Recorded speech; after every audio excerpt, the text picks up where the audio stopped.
While in quarantine, one of the fun things I've been doing is showing my kids a bunch of the movies I watched growing up. An example of that being Honey, I Shrunk the Kids. So today I'm going to stop and rank all 3 Honey, I Shrunk the Kids films from the worst to the best.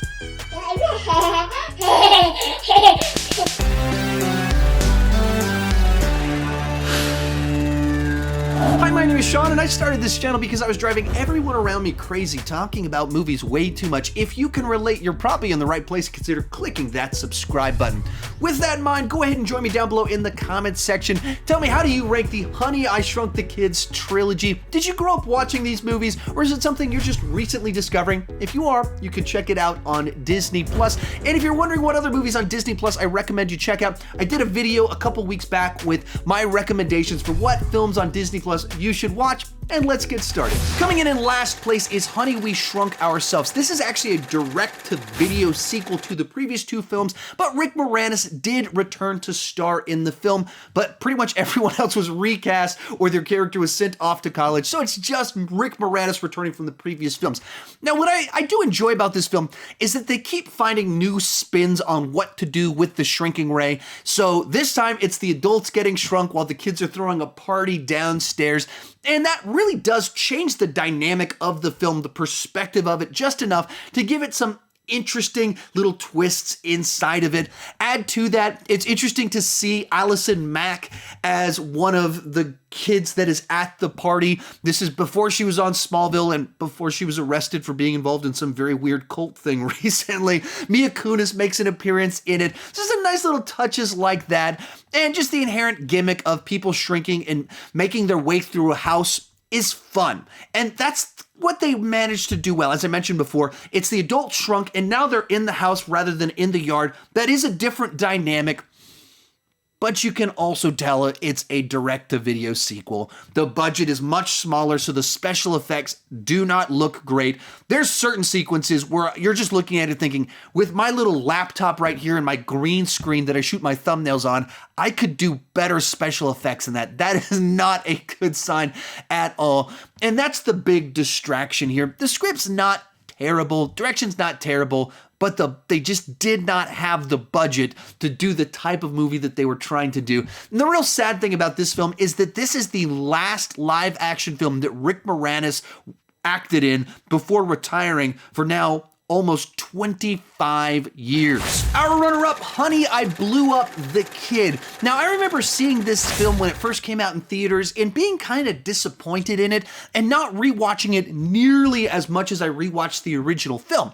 However, rewatching it last week, on its own terms, I think it works really well. As you see it as kind of this alternate version of the 50-foot tall woman, I think it works, especially since I have a baby about the same age as the baby in this film. It's really kind of amusing to watch the antics of the baby get bigger and bigger, knowing how they try and interact with their family, their mothers and things like that. And there's some funny little bits in it. It is a big, slick, big budget sequel that has a really nice cast. Even like a young Kerry Russell has a prominent role in the film. And of the places to set this story, having them around Las Vegas and the baby running down the strip, kind of the perfect place to do that, to have the kind of hijinks the movie wanted to do. But where I think that in its initial release, it wasn't well received and certainly isn't talked about nearly as much of that as that original film, is that it misses the specific escapism of the original film.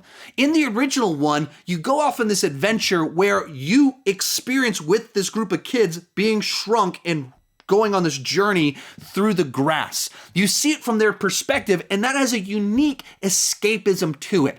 With this movie, it's really a monster movie because you're having these parents watch their child turn into a monster and grow bigger and bigger and taller.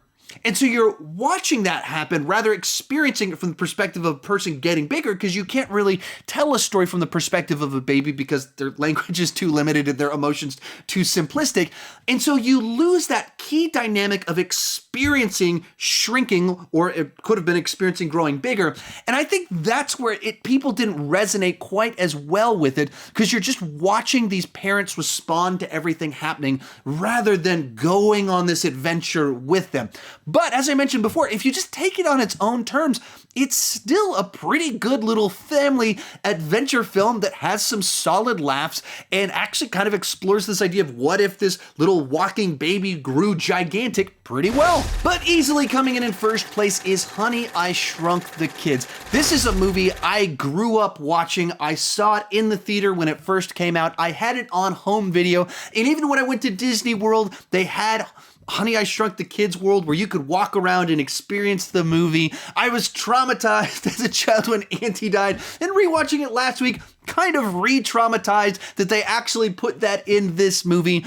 But seeing it again, it has aged really well. Sometimes when you rewatch these kind of family adventure films that are over 30 years old, the pacing is a lot slower, the visual effects don't age well, or they're jam-packed with jokes that are clearly from a different time.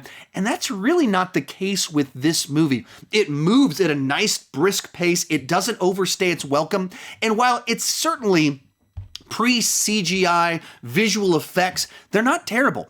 A lot of them work really well, and they didn't try and overdo it with anything. They knew their limitations and how to balance all the techniques that they had. Likewise, the characters, the humor, tie it together really nicely. They add just the right amount of kind of family tension and dynamics that make for interesting relationships with everyone, whether the two families, the two sets of parents, and how they relate to their kids. It all kind of lands pretty well. There's not a bunch of jokes that fall flat 31 years later. Add to that, you've got a fantastic James Horner score that's, for the most part, different from his stuff. James Horner is probably my second favorite film composer of all time, but some of his stuff sounds very similar. So as I was watching it, I didn't realize he scored it, and it was doing something different. It's very memorable. And then a couple of parts in the scary sequences was like, okay, that music's from Star Trek 3. That's from Aliens, but still a great score from him. And then it's also directed by Joe Johnston, who did The Rocketeer, Jumanji, Captain America, the First Avenger, one of these directors that's done a bunch of really cool stuff, and I would have loved it if at some point in time he was able to do an Indiana Jones or Star Wars movie. And here we get to do a family adventure. But rewatching it, I'm really surprised that this movie doesn't get discussed a little bit more, because it was such a massive hit back in the day. It did have several sequels as well as a TV show, and people don't seem to talk about it as much. So if you're in lockdown right now, looking for something to watch with your family, I'd recommend checking out the original Honey, I Shrunk the Kids. I think it holds up pretty well over 30 years later, so without a doubt, it comes in at number 1. If you've enjoyed this video and want more like it, check out that video right over there with my recommendations for what to watch on Disney+. Thank you so much for watching, and keep talking movies too much.